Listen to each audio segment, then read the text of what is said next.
Vie associative et vie locale, c'est avec Isabelle dans Ça vient du cœur sur Happiness. Bonjour à toutes et à tous et bienvenue sur Happiness et dans l'émission Ça vient du cœur, votre rendez-vous hebdomadaire dédié aux initiatives solidaires et aux belles énergies locales. Je suis Isa et chaque semaine je pars à la rencontre des associations de l'Oise et de la Somme qui œuvrent pour améliorer le quotidien, tendre la main et créer du lien. Au programme, des témoignages, des rencontres inspirantes, des projets portés par des bénévoles passionnés et engagés. Parce que derrière chaque action, il y a une histoire, un visage, une envie de changer les choses. Alors, ouvrez grand vos oreilles et surtout vos cœurs. C'est parti pour Ça vient du cœur, l'émission qui met à l'honneur la solidarité locale. Et on est mercredi et je suis accompagnée par mon binôme préféré, Maxime. Bonjour Maxime. Bonjour Isa, comment vas-tu ? Mais ça va très bien. Un peu enrhumé, mais c'est saison. Ça me fait plaisir de te retrouver encore une fois. Oui, moi aussi. Donc on a préparé une belle émission encore ce soir, comme toutes les émissions, mais voilà. Donc il y a du monde autour de la table. Et on reçoit qui ce soir ? Alors on reçoit Sébastien, on reçoit Siloé et Noam qui viennent nous parler de l'association Cré2 Ado. Bonjour Sébastien. Bonsoir. Bonjour Siloé. Bonjour. Bonjour Noam. Bonjour. Tout va bien ? Tout va bien, oui. Bon. Très bien. Alors, on va commencer cette émission et moi, pour commencer, j'aime bien connaître un peu le parcours de mes invités. On va peut-être laisser la priorité aux femmes. Est-ce que tu veux bien commencer, Siloé, à nous parler de toi ? Oui. De ton histoire ? Oui, ça me va. Ça te va ? Allez, on t'écoute alors. Du coup, je m'appelle Siloé, j'ai 19 ans et je suis étudiante en première année de langue à la Citadelle. Et donc, ça fait maintenant depuis septembre que je suis plus vraiment dans Cré2 Ado, mais je suis toujours bénévole du coup là-bas maintenant. D'accord. Mais sinon, ça faisait un peu plus de 2 ans que j'étais bénéficiaire du coup des services. Tu es amiénoise ? Oui, j'habite à Amiens. D'accord. Donc, c'est assez pratique. Voilà. Et tu veux nous parler un petit peu de ton histoire personnelle ou pourquoi tu es arrivée à Cré2 Ado, par exemple ? C'était les médecins, les psychiatres qui m'ont donné le contact. Et du N'aie coup, pas peur, continue. Et du coup, j'étais... mes parents ont pris rendez-vous et donc ça s'est suivi d'une visite là-bas. Et ensuite, je suis venue d'abord le mercredi matin, puis le mercredi après-midi et ensuite le jeudi après-midi. Et tu veux nous expliquer pourquoi ? C'était suite à des soucis mentaux, des problèmes, des maladies psychiatriques. D'accord, ok, très bien, merci. Noam, tu veux prendre la suite ? Très bien. Nous parler de toi ? Du coup, je m'appelle Noam, j'ai 16 ans. Je suis scolarisé à Delambre en première, au micro-lycée. Donc moi, je suis à Cré2 Ado depuis juin 2025, donc ça fait très peu de temps. Je suis venu parce que j'étais au Cap avant, donc qui est à Pinel, où on m'a conseillé en fait de venir à Cré2 Ado après ce séjour là-bas. Tu peux nous expliquer ce que c'est ? C'est le centre adolescent post-crise. D'accord. C'est plus médicalisé que Cré2 Ado et voilà. Ok. Et donc je suis là et je suis très heureux. Nous aussi, on est heureux de t'accueillir. Tu veux nous parler un petit peu plus de ton histoire personnelle ? Ouais, donc moi j'ai été harcelé quand j'étais en primaire et au collège, et donc derrière j'ai été suivi et on m'a aiguillé un peu partout, donc ça fait à peu près 3-4 ans que je suis suivi. D'accord, et ça va mieux ? Oui. Bon. Et au lycée ça se passe bien ? Très bien. Bon. Ça c'est chouette alors. Sébastien ? On Alors, va c'est t'écouter. à mon tour, Oui. Sébastien. L'histoire va être un petit peu plus longue. Oui, parce que Sébastien, ex-adolescent, mais qui toujours aux côtés des adolescents. Mais moi à la base, je suis éducateur spécialisé. Je travaillais 20 ans au CHU d'Amiens, où j'étais coordinateur du centre de jour pour adolescents. Je suis devenu art thérapeute. J'ai passé un diplôme interuniversitaire de médecine et santé d'adolescents. Un DU thérapie non médicamenteuse, j'ai rejoint l'université, ensuite j'ai fait un master 2 pour devenir enseignant formateur pour les adultes, et maintenant je suis en doctorat donc en sciences de l'éducation, oui, mais assez récemment finalement, donc il n'y a pas d'âge, hein. Oui, j'ai commencé il y a 3 ans. Donc, et j'ai créé avec d'anciens collègues de l'hôpital. J'étais le porteur du projet, puisqu'on quittait l'hôpital, c'était pas forcément la joie. L'hôpital allait mal.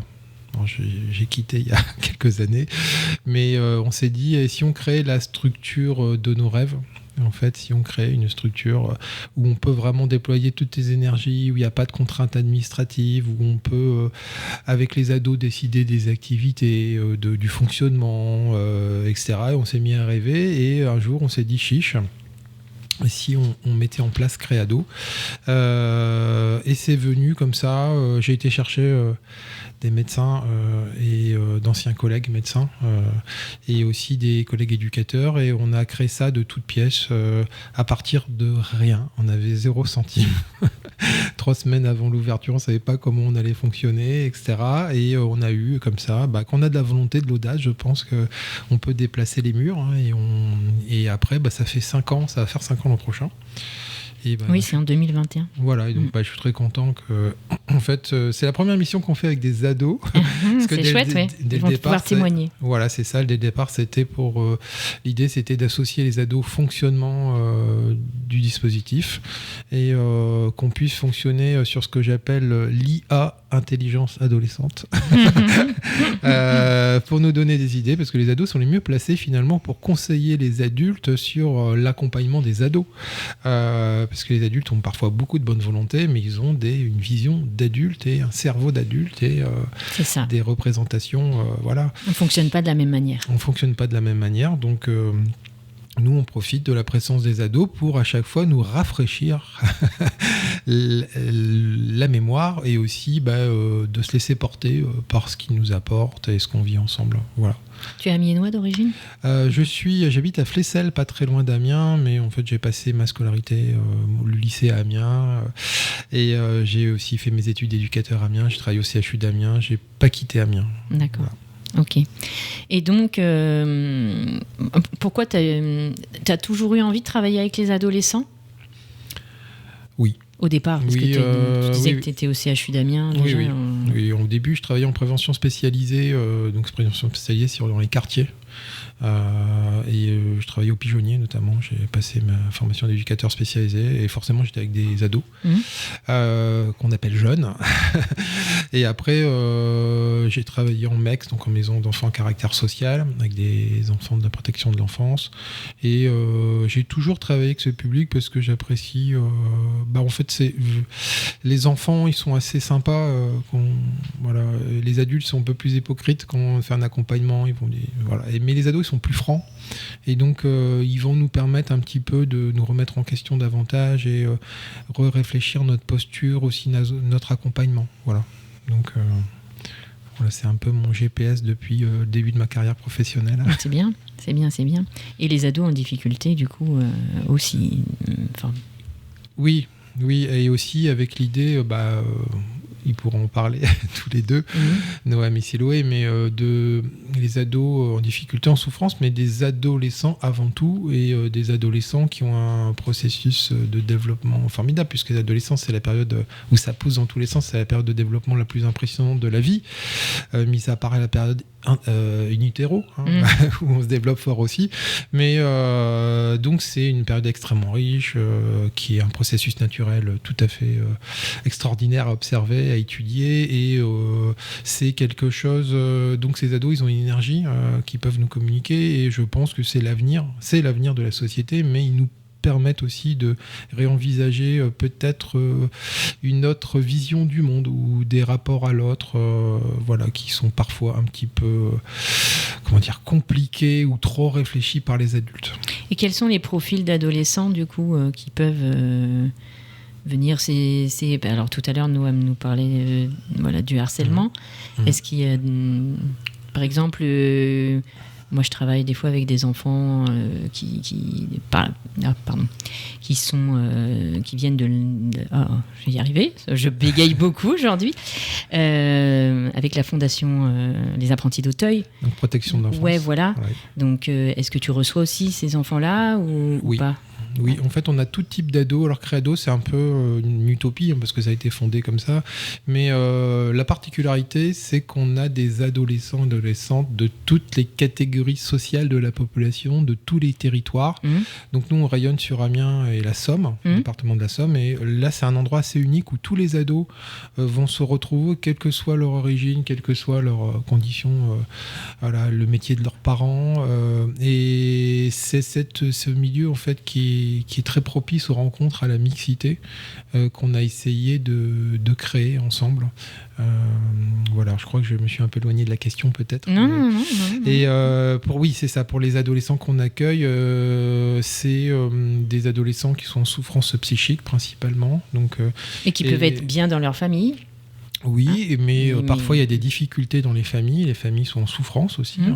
Et parfois il y a des familles qui sont très soutenantes. Il n'y a pas une situation identique. Par contre, ce sont des adolescents qui à un moment ont besoin d'étayage, d'un soutien, d'un accompagnement, d'un petit tremplin pour aller mieux, pour reprendre confiance, pour faire le plein de carburant narcissique à un moment où on est tous à certains moments de la vie un peu en panne sèche de ce côté-là, et à l'adolescence, ça peut vite se récupérer. C'est ça qui est extraordinaire, et ça peut donner rapidement une énergie. Et après, ça déplace aussi toute la famille, puisque l'adolescent, une fois qu'il reprend pied aussi, sa famille aussi, elle doit travailler. Donc c'est pour ça qu'on a créé un groupe de parents. Okay. Et pour répondre à la question, donc oui, comme disait Noam, on a des adolescents qui ont subi du harcèlement scolaire, on a des adolescents qui sont en souffrance psychique, on a des adolescents qui sont en décrochage scolaire, qui ont eu des épreuves de vie très douloureuses, voilà, donc il y en a de tout type, mais on va dire que ce sont des adolescents à un moment qui sont en décrochage, qui perdent un peu pied, et qu'on va accompagner à retrouver une ligne de vie et surtout leur propre équilibre, et les aider dans la construction de leur identité. Et donc vous accueillez combien d'adolescents ? Alors on a au total 37 places. 37 places. Peut monter à 38, oui. C'est complet, j'imagine. Là, oui. Donc, il nous restait quelques places, mais c'est quasiment complet.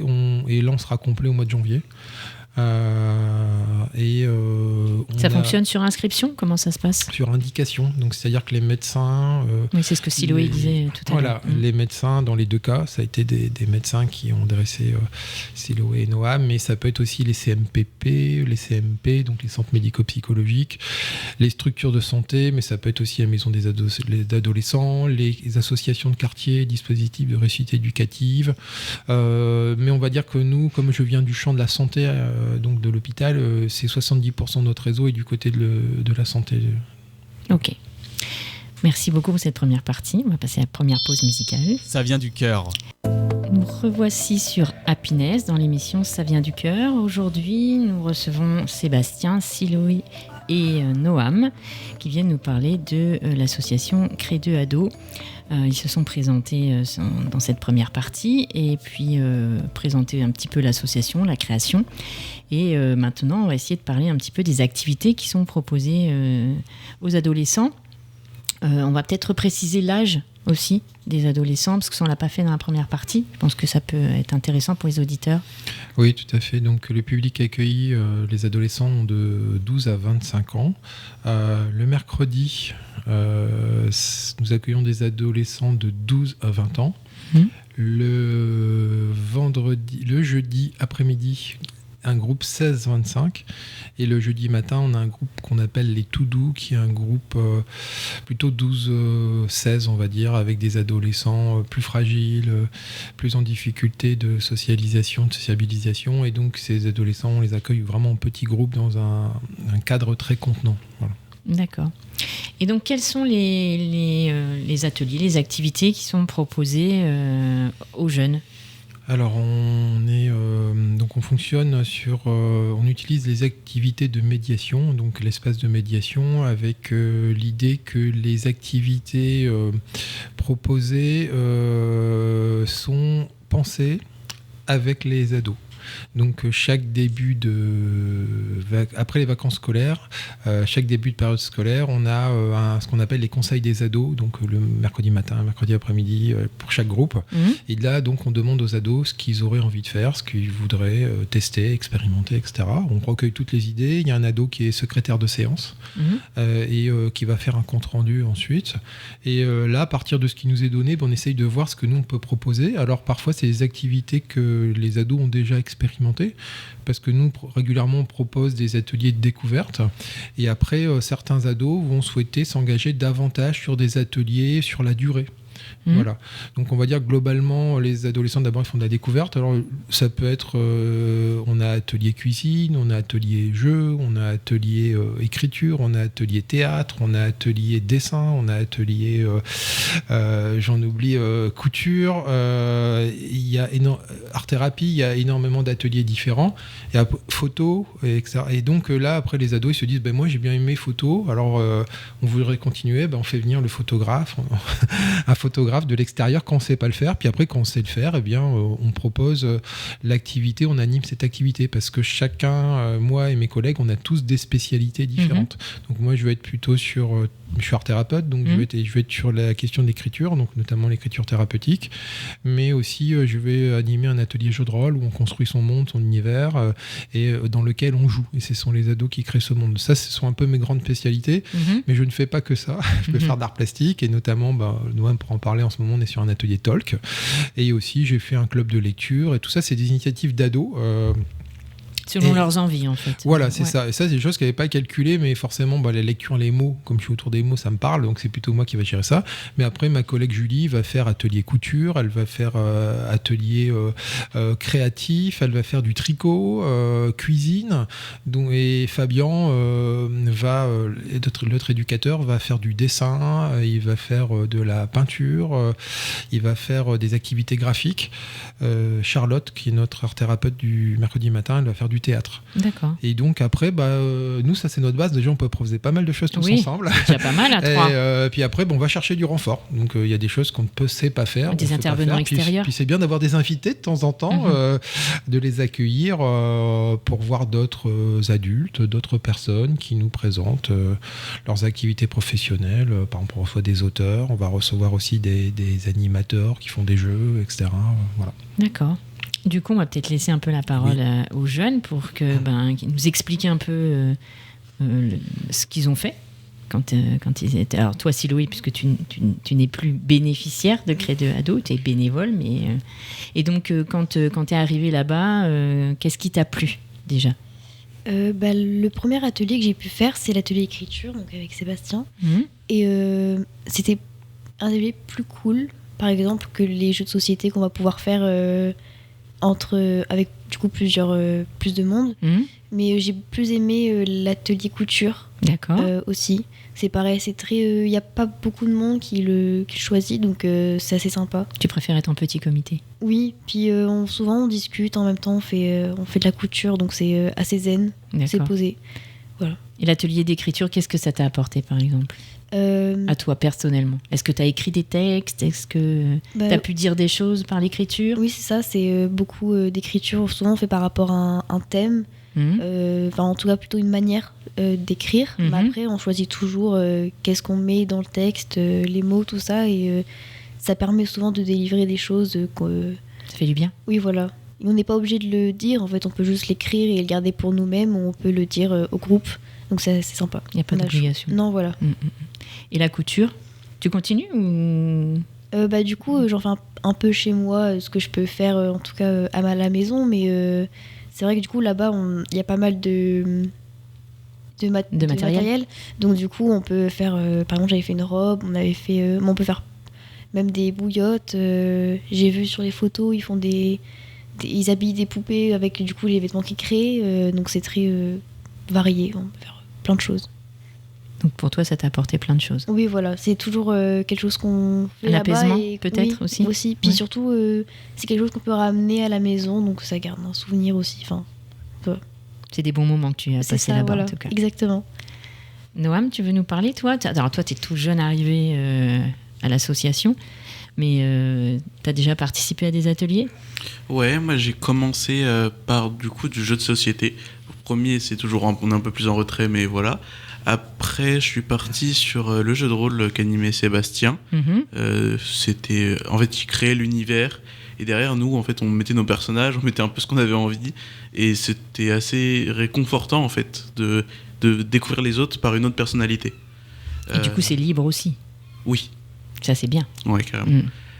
Et donc, il n'y a pas de jugement. Non.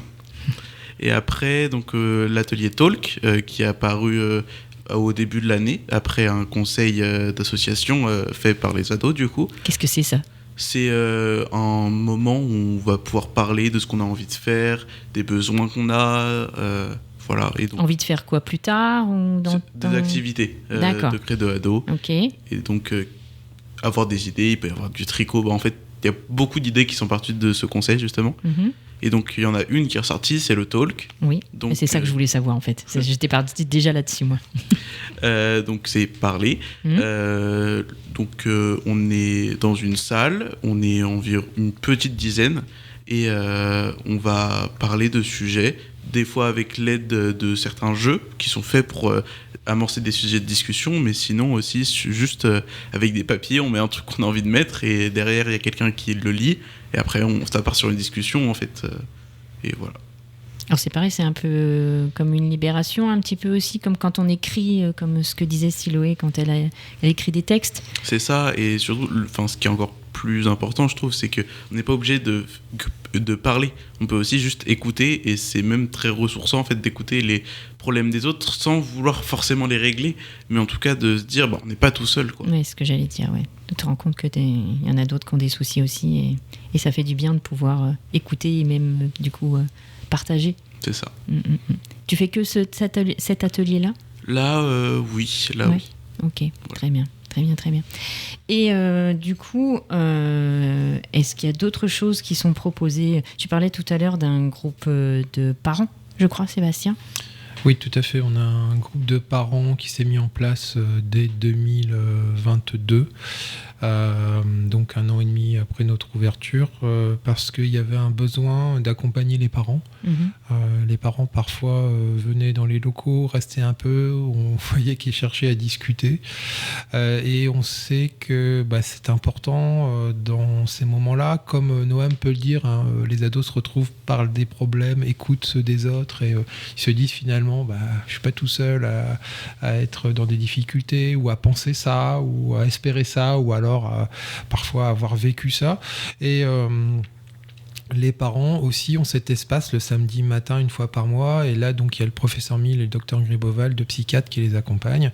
C'est toujours sur la base du volontariat, et il n'y a pas d'ados.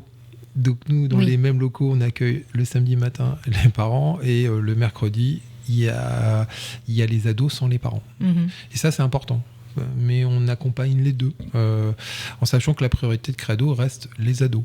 Mais un ado ne peut avancer qu'avec du soutien aussi qu'on peut apporter à ses parents. Oui, puis les parents peuvent se sentir un peu seuls aussi. Oui. Et ça leur permet aussi de voir, comme pour Noam, de se dire que ils sont pas seuls, puisqu'il y en a d'autres qui sont dans le même cas qu'eux, et peuvent peut-être échanger aussi, trouver des solutions. C'est ça. Et aussi, ça permet de prendre du recul, ça permet de libérer une parole sur la santé mentale, sur la souffrance psychique des adolescents, parfois aussi sur ce qui travaillent en interne les parents, aussi leurs propres soucis. Et ça ne sort pas de cet espace, et ça aussi, c'est un espace où on parle avec des personnes qui traversent des difficultés similaires. On ne les connaît pas forcément. Il y a cette animation qui est proposée par deux psychiatres, avec l'idée vraiment que chacun puisse avancer et pas en tirer des enseignements, mais en tout cas pouvoir libérer cette parole et y réfléchir sur le moment et dans l'après-coup. Est-ce que tu as déjà eu des retours de parents qui n'y sont plus, mais à qui c'est... Oui, témoignage aussi de parents peut-être ? Tout à fait. On a des parents qui ont pu nous dire que cet espace leur avait fait du bien. Parce que, par exemple, parler du souci de ses enfants, d'un de ses enfants en famille, chacun a un avis sur la question, etc. Et parler avec des personnes comme ça, qu'on ne connaît pas, mais qui ont ce point commun d'avoir un adolescent en souffrance, eh bien, ça permet un petit peu de prendre du recul. Et surtout, certains ont pu nous dire, nous font des messages, parfois nous envoient des mails pour nous dire, voilà, il s'est passé 1 an depuis que mon enfant est parti, et là il fait ça, et on vous remercie. Et donc on a ces témoignages, chouette, on a beaucoup de témoignages dans ce sens-là, ce qui nous encourage à poursuivre cette approche, qui est une approche non contraignante, puisque j'ai oublié de le dire tout à l'heure, mais les ados, on vérifie bien qu'ils sont volontaires pour venir. Et ça, on fait sortir les parents, on vérifie que les adolescents, ils pourront le dire, sont volontaires. Et ça, c'est indispensable. Donc les parents également demandent une base d'engagement volontaire. Ok, super. On passe à la deuxième pause musicale. Ça vient du cœur. Nous sommes toujours sur Happiness dans l'émission Ça vient du cœur. Aujourd'hui, nous recevons Sébastien, Siloé et Noam qui viennent nous parler de l'association Cré2Ado. Donc on a parlé un petit peu de la création, ils nous ont parlé de leur parcours, des différents ateliers proposés, et puis là on va écouter un petit peu plus Noam qui va nous parler un petit peu du micro-lycée. Est-ce que tu peux nous dire ce que c'est que le micro-lycée ? Le micro-lycée, donc, c'est un lycée qui va accueillir des secondes, secondes, premières et terminales. T'es pressé de finir déjà ? C'est ça. Donc, ils accueillent à peu près 100 élèves. Donc, il y a une classe de seconde qui s'appelle la seconde Resco. Donc, c'est des élèves qui étaient en déscolarisation et qui se rescolarisent avec moins de cours et des projets. Je ne sais pas ce qu'ils font comme projet, mais voilà. Après, donc, on a première tremplin, qui est un équivalent de première professionnelle techno. Donc, ceux qui ne savent pas vraiment quoi faire après. Donc, derrière, ils peuvent se réorienter sur les autres classes. La première générale, ça c'est classique. Terminale générale, terminale bac pro commerce et terminale STMG. Donc, je sais, peut-être pour les terminales, je ne sais pas vraiment comment ça fonctionne, mais en tout cas, on fonctionne dans notre classe. Chaque classe a sa classe. Donc toi, tu es en première générale. D'accord. Et donc, on a des profs qui sont très sympas, à l'écoute. On a même leur numéro de téléphone. Si on a des problèmes, on peut appeler, on peut faire des messages. Ils sont très aidants. Il y a des AESH qui sont là aussi. Il y a une super ambiance. On est 20 dans la classe au maximum. Donc, voilà. Et est-ce que c'est dans l'enceinte d'un lycée plus grand ou c'est juste ce micro-lycée ? Alors, il se trouve dans l'enceinte de Delambre-Montaigne. Donc, Delambre, un lycée général, et Montaigne, un lycée pro. Donc, c'est un bâtiment qui est à part. Ça reste dans la cité scolaire, mais il est à part. Au-dessus, on a les BTS électrotech. Et donc, nous, on a notre étage où les autres élèves n'ont pas le droit de rentrer. D'accord. Voilà. Donc, c'est pour garder un peu Vous avez votre espace à vous ? C'est ça, exactement. Et empli de bienveillance, d'après ce que tu expliques. C'est ça. On a une salle de vie donc, qui peut s'apparenter à un foyer. Donc, il y a des canapés. C'est là aussi où les élèves mangent. Ils vont pas beaucoup à la cantine parce qu'il faut traverser et c'est la même cantine que les autres. C'est ça. Voilà. Et tu nous expliquais hors antenne que tu avais fait une petite visite. Oui, c'est ça. T'as fait visiter ton lycée ? C'est ça. Donc, Cré2Ado est venu vendredi dernier visiter le micro-lycée. Donc, on l'a présenté le micro-lycée et c'est pour... Sébastien l'expliquait, c'est pour avoir un lien aussi, pour comprendre comment ça fonctionne. Voilà. Et tu y étais à la visite ? Oui, tout à fait. Tu peux nous en parler un petit peu du coup ? Oui, l'objectif c'est pour nous, il se passe énormément de choses dans notre dispositif, les ados vont mieux et notre objectif c'est que les ados à un moment prennent leur envol et d'où l'importance d'avoir des partenariats avec des personnes qui peuvent les accueillir et qui peuvent être dans la continuité de cet accompagnement. Alors au niveau de la contenance, il y a un cadre aussi qui est plus souple peut-être, plus bienveillant.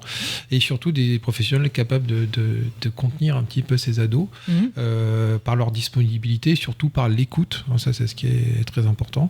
Et donc, l'objectif, c'était qu'on puisse aller visiter le micro-lycée, rencontrer les enseignants, l'équipe.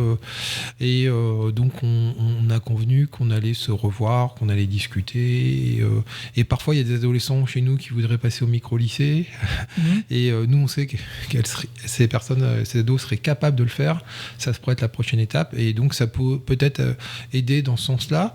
Puis aussi, parfois, le micro-lycée peut nous dire, nous faire des retours, mais pas non plus trop interférer, chacun reste.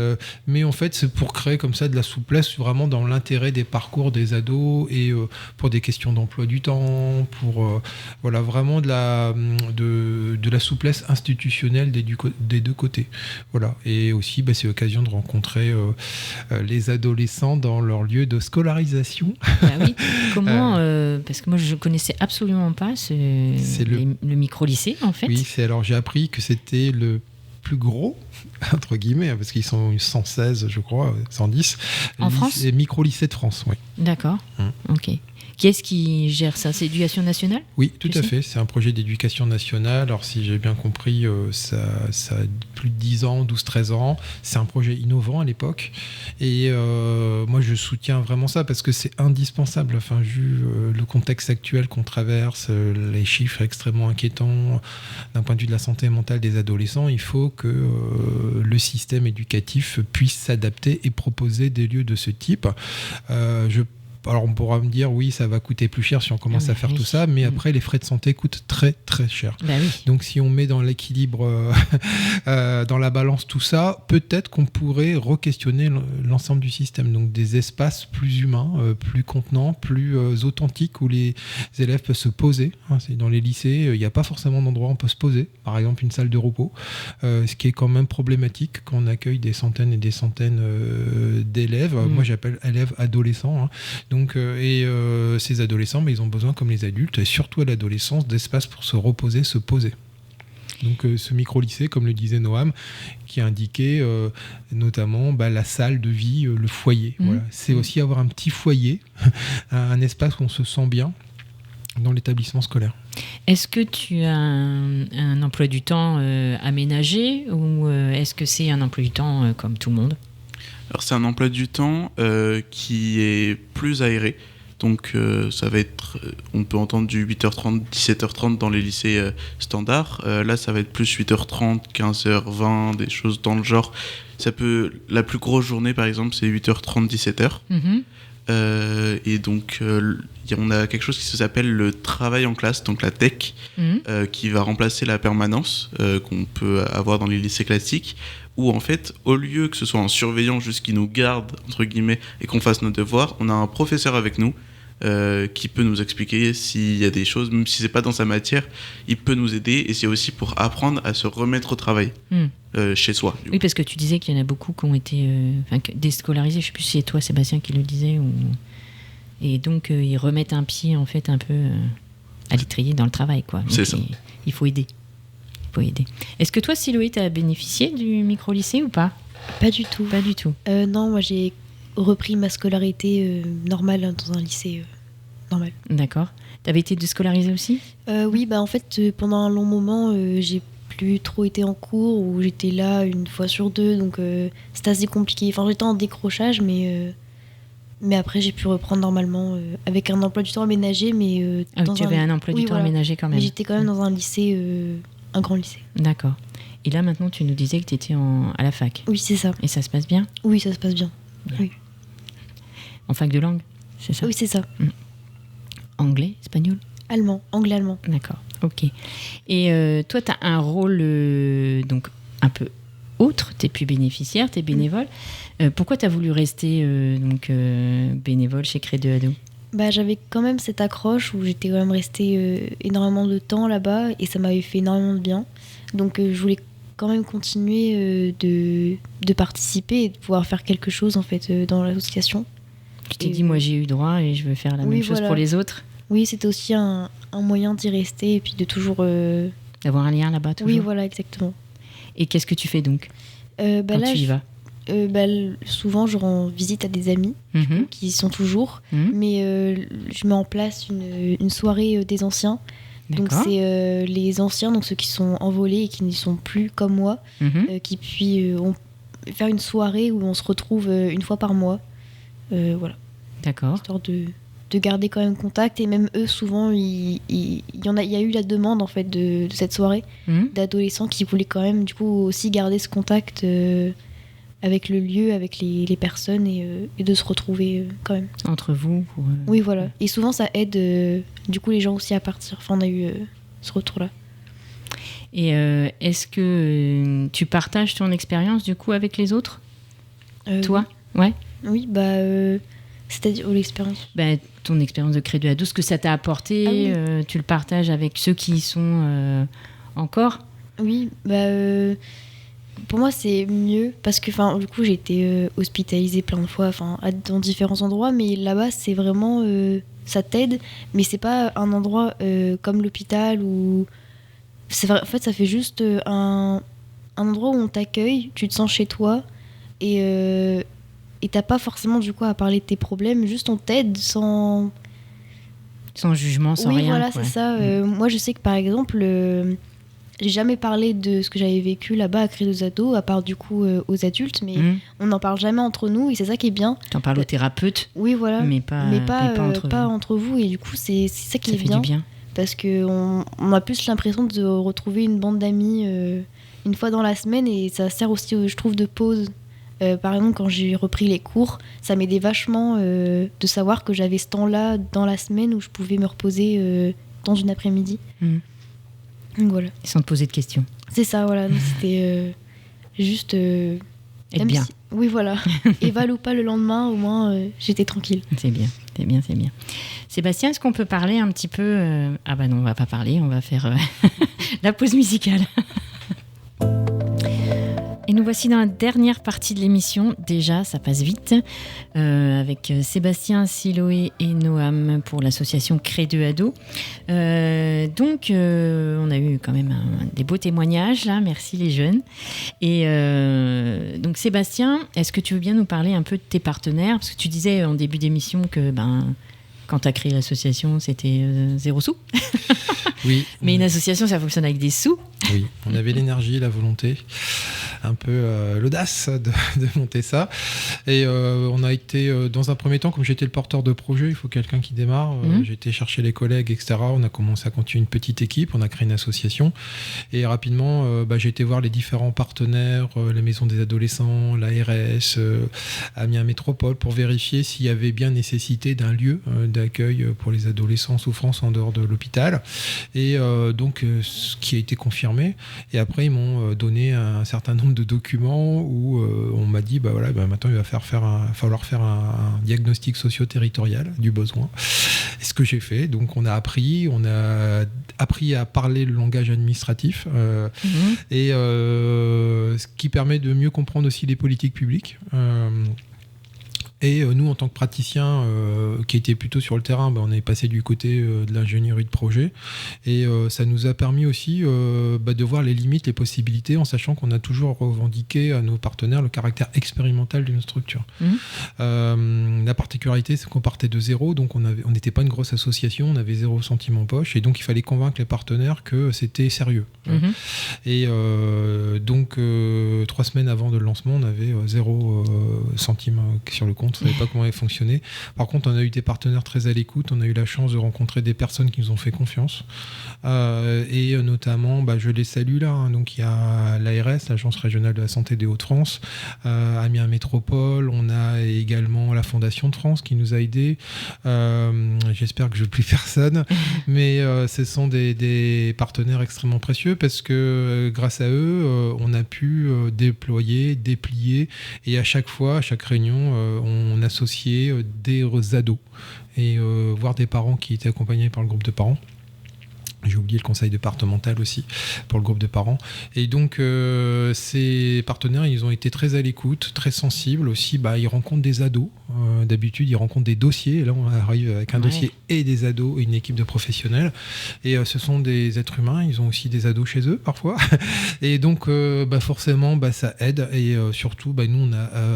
notre parti pris, c'est qu'on ne cache rien, on montre tout, on est totalement transparent, on est une petite asso, finalement on n'a pas des fortunes, on a de quelques mois d'avance de fonctionnement, et donc sans ces partenaires on ne pourrait pas tenir, mais par ailleurs en ce moment on est en train de développer un volet formation professionnelle qui va nous permettre d'assurer en fait des rentrées d'argent, et notamment on va aller former des équipes éducatives, enseignants, animateurs, à la compréhension des processus adolescents. D'accord. Parce que là, ton équipe, à toi, vous êtes tous bénévoles ? Non, il y a des bénévoles et des prestataires. D'accord. Donc les personnes qui travaillent, elles sont prestataires, donc elles sont payées à la demi-journée. Et après, il y a les bénévoles, c'est les personnes en général qui sont retraitées, mais on a par exemple des médecins, une collègue éducatrice, et donc il y a les deux. Voilà. Et donc on n'a pas de salariés par contre. Il n'y a pas de salarié du tout. Donc la personne qui ne vient pas travailler, elle n'est pas payée. C'est le principe. Donc ce qui fait qu'on a une présence d'effectifs permanente, et puis aussi une source de motivation parce que tout le monde tient un peu en union libre, c'est-à-dire qu'on est content de travailler ensemble, on a un projet et on est quasiment, on est vraiment très engagé, quoi. Voilà. Donc, et on accepte aussi de travailler le mercredi qui est la journée des enfants. Donc on a pour certains d'entre nous des enfants à la maison, donc c'est aussi ça.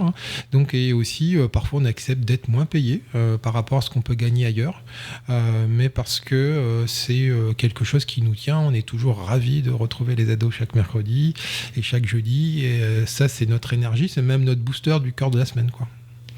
Et j'avais une question qui m'est passée par la tête. Quand on est prestataire, est-ce qu'il faut une formation particulière pour venir à Cré 2 Ados, ou parce que tu parles beaucoup de la compréhension de l'adolescent, que c'est pas donné à tout le monde. Donc est-ce que tu recherches quand tu proposes un atelier, une activité extérieure à ce que vous pouvez faire vous, est-ce que tu demandes aux prestataires qu'il ait cette formation ou pas ? Les prestataires occasionnels ? Oui, alors les prestataires occasionnels comme photographes, artistes, auteurs, il y en a d'autres. Non, en fait, on leur fait confiance dans leur domaine de spécialité, dans leurs compétences. On fait toujours confiance.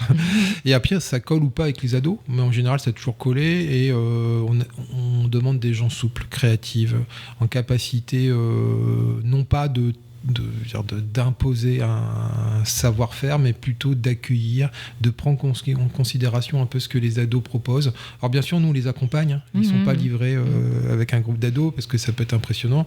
Seuls avec un groupe d'ados, ils vont être accompagnés par nous, on va les guider, on va les accompagner. Et nous, on aime bien avoir quelqu'un qui a une spécificité, une technicité particulière, parce que c'est aussi un enrichissement pour l'équipe, mais aussi pour les ados. C'est-à-dire que, je sais pas, vous rencontrez un photographe, tu dis « Ah, c'est un métier ». Vous rencontrez une autrice, « Ah, c'est un métier ».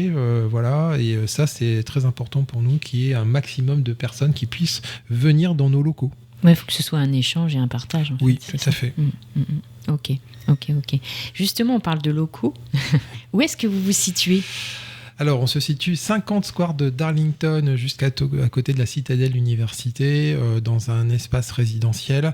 C'est une île, juste à côté du Jardin des Plantes. Il n'y a qu'un pont pour venir chez nous. D'accord. Il y a très peu de circulation. C'est un endroit finalement qui est dans le centre-ville, mais avec de la verdure, de la végétation, etc. C'est très calme, très agréable. Et donc, nous, on est au rez-de-chaussée et au sous-sol. Il y en a aussi un espace au sous-sol d'un petit immeuble. Et donc, nos locaux s'appellent la Chouette Maison. Oui, c'est ce que j'avais vu, j'avais posé la question. Oui, parce que les ados n'ont pas voulu en fait qu'il soit indiqué Cré Ado. Les premiers ados ont dit non, on préfère que c'est la Chouette Maison, ça nous va très bien. Donc si vous venez chez nous, vous verrez des chouettes partout, des chouettes statues, des chouettes dessinées, des c'est chouettes. La mascotte. C'est la mascotte. Et par ailleurs, dans les locaux, il y a aussi une maison d'édition qui occupe la moitié du temps les locaux. D'accord. Et là, c'est une maison d'édition poétique où je suis également investi. C'est moi qui ai un peu fait les liens. Donc, cette cohabitation, ça permet aussi d'avoir à la Chouette Maison que ce ne soit pas un espace destiné aux soins des adolescents. Il y a plein de gens qui passent, il y a plein de rencontres, et parfois il y a des connexions entre les deux. Donc c'est-à-dire que je fais venir des auteurs. Siloé, je pense que tu as bénéficié peut-être de la présence d'une autrice, ça devait être Delphine Roux. Et donc, on a comme ça des personnes qui vont passer, qui vont faire le pont entre les deux. Et je pense que c'est ça, c'est qu'on vit dans la société, dans le monde réel. Voilà, c'est qu'on décloisonne. Et c'est cet esprit d'ouverture qu'on souhaite vraiment pour les adolescents, quoi. Qu'est-ce que ça t'a apporté, Siloé, cette rencontre ?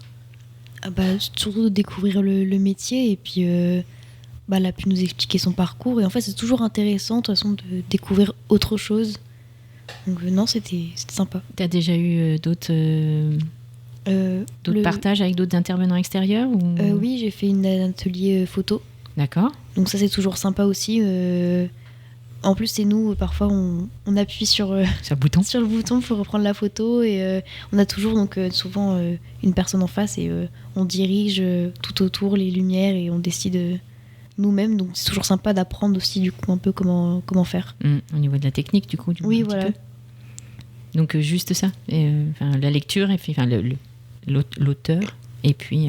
Oui, c'est ça, oui. Okay. Toi, t'en as eu aussi, Noam, ou pas ? Oui, il y a le théâtre, donc la maison du théâtre. J'ai complètement oublié le nom de notre intervenante, mais donc ça nous a permis je crois que c'est mis en place depuis pas mal de temps. Charlotte, c'est ça. Donc qui est venue en début d'année nous présenter toutes les pièces de théâtre qui pouvaient nous intéresser à la maison du théâtre. Et on a choisi 3 dates, donc on est déjà allé voir un spectacle. Donc ça s'est très bien passé et c'est super de pouvoir aller dans des environnements où on n'est pas habitué et on y va ensemble et donc c'est sympa. Et tu as échangé avec elle ou pas ? Oui.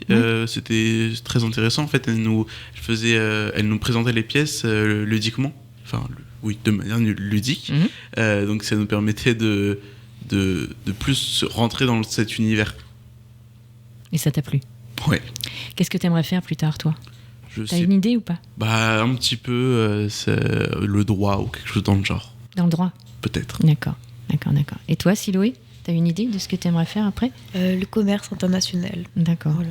Donc là, c'est juste un tremplin, la fac ? C'est ça. Voilà. Alors, plutôt l'année prochaine où je serai plus du coup en L2 dans les matières. Et tu vas pouvoir chercher un petit peu ce que t'as vraiment envie de faire. Oui, c'est ça. Ok. Juste créer 2 ados. Moi, j'ai vu, parce que je fais toujours un peu de recherche. Pourquoi ce nom ? Ça signifie créativité, recherche, émulation et échange autour de l'accompagnement des adolescents. C'est le sigle qui a été trouvé. Créativité, parce que vous avez compris, on est tout le temps en mouvement, on est tout le temps en train de co-créer avec les personnes, les partenaires, les ados, tout le monde. La recherche, j'ai pas eu le temps de le dire, mais il y a un projet de recherche. Tu peux le dire. Tu as le temps. Parce que moi je suis doctorant, alors je connais des collègues chercheurs, enseignants-chercheurs à l'université d'Amiens, et on les a sollicités pour que Creado devienne un terrain de recherche pour qu'ils puissent un petit peu récupérer des données, des enregistrements et aussi des observations autour de ce qui se passe et pourquoi ça fonctionne, pourquoi on peut faire avancer des adolescents. Donc il y en a une qui travaille sur le fonctionnement de l'équipe, l'autogestion, l'autre qui va fonctionner sur l'observation des adolescents et un autre qui va un petit peu interroger les données, les chiffres, puisque en fait on produit énormément de chiffres dès le départ.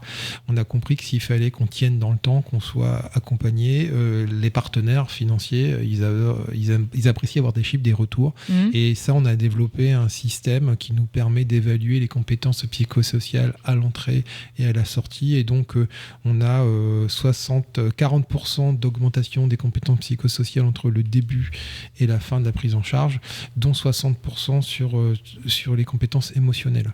Donc ces chiffres-là nous permettent d'étayer, de valoriser et de dire qu'on produit un effet.